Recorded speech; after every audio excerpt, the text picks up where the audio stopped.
ജീവിതം. അതൊന്നങ്ങോട്ട് പറഞ്ഞു കൊടുക്കി. ഒന്നും പറയാനില്ല, സത്യം പറയാം, അടിപൊളിയായിട്ടുണ്ട്.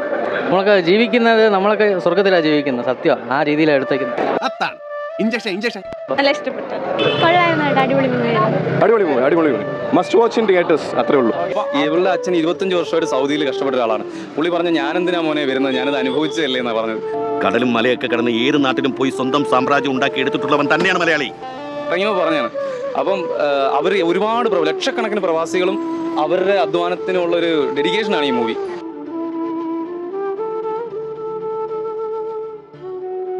പൃഥ്വിരാജിന് ഒരു ഓസ്കാർ ലെവലിലെ ഇത് കിട്ടണം. നമ്മൾ നാഷണൽ ലെവലിലും അല്ല പ്രതീക്ഷിക്കുന്നത്. ചില നേരത്തെ സത്യങ്ങൾ നുണയായിട്ടേ മറ്റുള്ളവർക്ക് തോന്നും. മലയാള സിനിമയിൽ തന്നെ ഒരു ചരിത്രവും അടിപൊളി പടം. അതിഗംഭീരത്തെ കുറിച്ച് ഒരു വാക്ക് പറയില്ല, ഗംഭീരം. എന്നെ ഒന്ന് നുള്ളിക്കുന്നു. എന്തിനാടാ?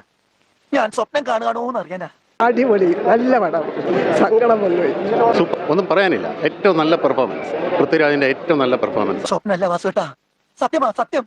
സംശയമാണെങ്കിൽ വാസുവേട്ടൻ നോക്കി. ഇന്ന് ഈ സിനിമ കണ്ടു കഴിഞ്ഞപ്പോൾ part two that novel or may be beyond that, ഇതിനപ്പുറത്തേക്ക് ഈ സിനിമ ചെയ്തു വെക്കാൻ പറ്റില്ല, എടുത്തു വെക്കാൻ പറ്റില്ല. പറഞ്ഞു വന്നത് പതിരില്ലാത്തൊരു സത്യ.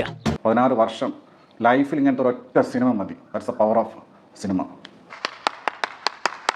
പൃഥ്വിരാജ് സുകുമാരൻ്റെ ബോഡി ട്രാൻസ്ഫോർമേഷൻ എന്നുള്ളത് മാത്രമല്ല, അദ്ദേഹം ആ ക്യാരക്ടറായിട്ട് ട്രാൻസ്ഫോം ചെയ്തു.